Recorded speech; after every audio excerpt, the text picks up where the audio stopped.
요한복음 2장 3일째 되던 날에 갈릴리에 있는 가나라는 마을에서 결혼식이 열렸습니다. 예수님의 어머니도 결혼식에 참석하였고 예수님과 그분의 제자들도 결혼식에 초대받았습니다. 포도주가 바닥났을 때 예수님의 어머니가 예수님께 이 집의 포도주가 다 떨어졌구나 라고 말해 주었습니다.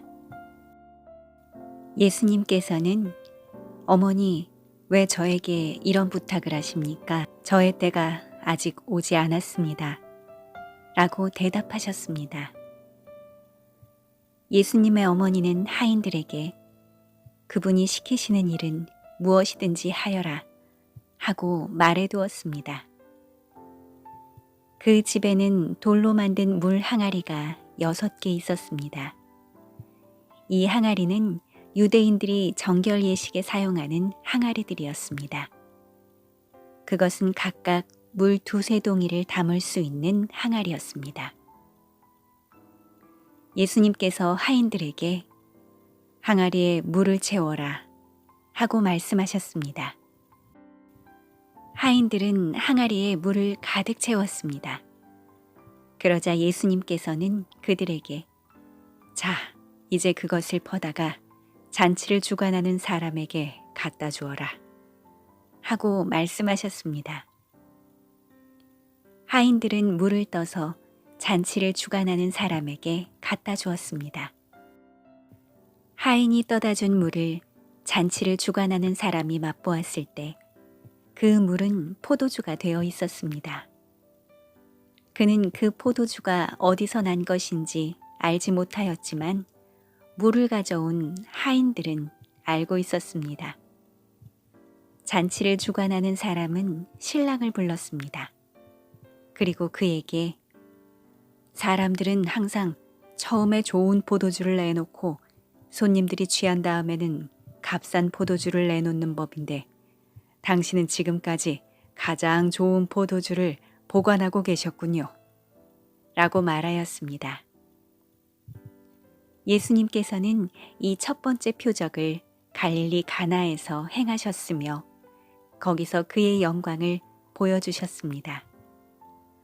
그러자 그의 제자들이 그를 믿게 되었습니다. 이 일이 있은 후 예수님께서는 그의 어머니와 형제들과 제자들과 함께 가버나움이라는 마을로 가서 며칠 동안 머무르셨습니다.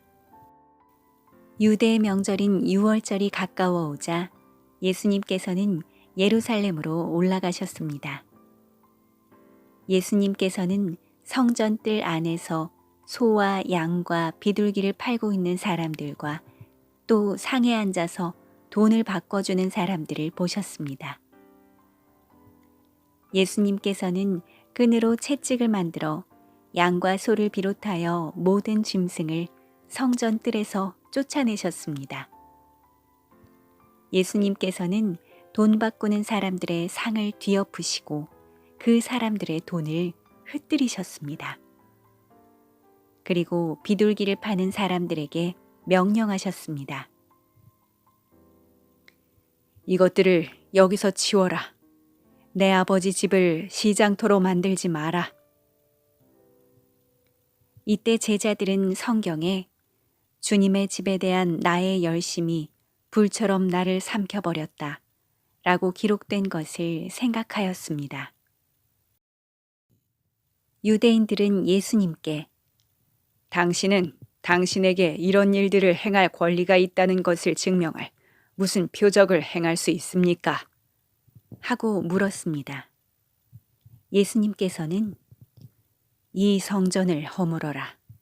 그러면 내가 3일 만에 이것을 다시 세우겠다.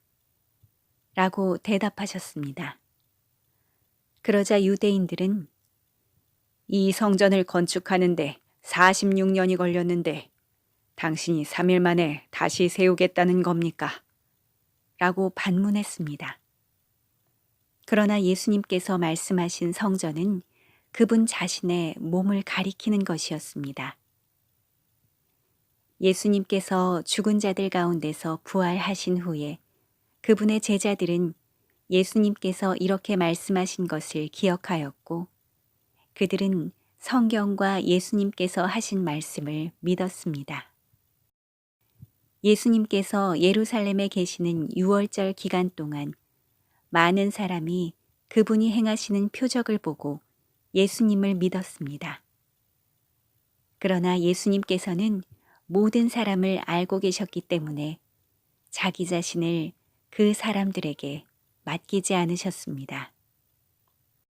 예수님께서는 사람들의 마음 속에 무엇이 들어있는지 알고 계셨기 때문에 사람에 대해서 어느 누구의 증언이 필요가 없었습니다. 요한복음 3장. 바리새인들 중에 니고데모라는 사람이 있었습니다. 그는 유대 공의회 의원 중 한 사람이었습니다. 어느 날 밤 니고데모가 예수님을 찾아왔습니다. 그는 선생님, 우리는 당신이 하나님께로부터 오신 선생님이라는 것을 압니다. 하나님께서 함께 하시지 않는다면 아무도 선생님께서 하셨던 일들을 행할 수 없습니다. 라고 말했습니다. 예수님께서 대답하셨습니다. 내가 너에게 진리를 말한다. 누구든지 다시 태어나지 않으면 하나님의 나라를 볼 수 없다. 니고데모가 예수님께 물었습니다. 사람이 이미 나이가 많아 어른이 되었는데 어떻게 다시 태어날 수 있겠습니까? 어머니의 태 안에 다시 들어가 2번씩이나 태어날 수 있겠습니까? 예수님께서는 이렇게 대답하셨습니다. 내가 너에게 진리를 말한다. 누구든지 물과 성령으로 태어나지 않는다면 그 사람은 하나님 나라에 들어갈 수 없다. 사람이 육체적으로는 그의 부모로부터 태어나지만 영적으로는 성령으로부터 태어난다. 내가 너에게 다시 태어나야 한다라고 말한 것에 너무 놀라지 마라. 바람은 제 마음대로 부는 법이다. 너는 바람 부는 소리는 듣지만 그 바람이 어디서부터 와서 어디로 가는지는 알지 못한다. 성령으로 다시 태어나는 모든 사람도 이와 같다. 니고데모는 이런 일이 어떻게 가능할 수 있습니까? 라고 물었습니다. 예수님께서 대답하셨습니다. 너는 이스라엘의 선생인데도 이 일들을 이해하지 못하느냐? 내가 너에게 진리를 말한다. 우리는 우리가 아는 것을 말하고 우리가 본 것을 증언한다. 그러나 너희는 우리가 증언한 것을 받아들이지 않고 있다. 내가 너희에게 이 세상의 일들에 대해 말했는데도 너희는 나를 믿지 않는데 내가 너희에게 하늘의 일들을 말한다면 너희가 어떻게 믿겠느냐? 하늘에서 내려온 사람, 곧 인자 외에는 하늘에 올라간 사람이 아무도 없다.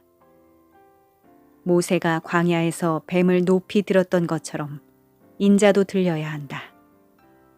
그것은 그를 믿는 사람들에게 영생을 얻게 하기 위해서이다.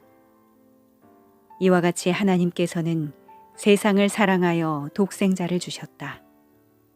이는 누구든지 그의 아들을 믿는 사람은 멸망하지 않고 영생을 얻게 하려 하심이다. 하나님께서는 세상을 심판하시기 위해 그의 아들을 세상에 보내신 것이 아니라 자기 아들을 통하여 세상을 구원하시기 위해 아들을 보내신 것이다.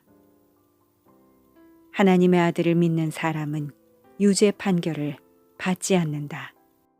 그러나 그를 믿지 않는 사람은 이미 유죄 판결을 받은 것이다. 그것은 사람이 하나님의 독생자의 이름을 믿지 않았기 때문이다. 판결 내용은 이렇다. 빛이 세상에 와 있지만 사람들은 빛보다는 어두움을 더 좋아하였다는 것이다. 그들이 어두움을 더 좋아하는 것은 그들의 행위가 악하기 때문이다. 악을 행하는 사람마다 빛을 미워하며 또한 빛으로 말미암아 자기의 행위가 폭로되는 것이 두려워 빛을 향해 나오지 않는다. 그러나 진리를 행하는 사람은 그가 행한 모든 일들이 하나님을 통하여 행한 것이라는 사실을 나타내기 위해 빛을 향해 나온다. 이 일이 있은 후 예수님과 그의 제자들은 유대 지방으로 갔습니다. 예수님께서는 거기서 그의 제자들과 함께 머무르시면서 사람들에게 세례를 주셨습니다. 세례자 요한도 살렘 근처에 있는 에논에서 세례를 주었습니다. 이는 그곳에 물이 많고 사람들도 계속해서 자기에게 나아왔기 때문입니다. 이때는 요한이 아직 감옥에 갇히기 전이었습니다.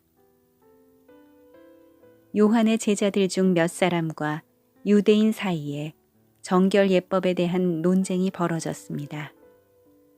그래서 그들은 요한에게 와서 선생님, 요단강 동편에서 선생님과 함께 계시던 분, 즉 선생님께서 이전에 증언하셨던 그분이 지금 세례를 주고 계시며 모든 사람들이 그분에게로 가고 있습니다. 라고 말했습니다. 요한이 대답했습니다. 하늘의 하나님께서 주지 않으시면 사람은 아무것도 받을 수 없다. 너희들은 나는 그리스도가 아니며 그분보다 앞서 보냄을 받은 사람이다 라고 말한 것을 들은 증인들이다. 신부의 주인은 신랑이다. 신랑을 기다리며 그가 오는 소리에 귀를 기울이는 신랑의 친구는 신랑의 소리를 듣고 대단히 기뻐한다. 나의 기쁨도 이와 똑같은 것이다. 나의 기쁨이 이제 이루어졌다. 그분은 점점 더 위대해질 것이고 나는 점점 더 사람들의 관심에서 멀어지게 될 것이다. 위로부터 오신 분은 모든 것 위에 계신 분이다. 땅으로부터 온 사람은 땅에 속하여 땅의 일을 말한다. 그러나 하늘로부터 오신 분은 모든 것 위에 계신 분이다. 그분은 그가 보고 들었던 것을 증언하신다. 그러나 아무도 그분의 증언을 받아들이지 않는다. 그분의 증거를 받아들이는 사람은 하나님이 참되신 분이라는 사실을 인정한다. 하나님께서 보내신 그분은 하나님의 말씀을 전하신다. 하나님께서는 그분에게 성령을 한없이 주셨다. 아버지는 아들을 사랑하셔서 모든 것을 그의 손에 맡기셨다. 아들을 믿는 사람은 영생이 있지만 아들을 거역하는 사람은 생명을 보지 못하고 도리어 그에게 하나님의 진노가 있을 것이다.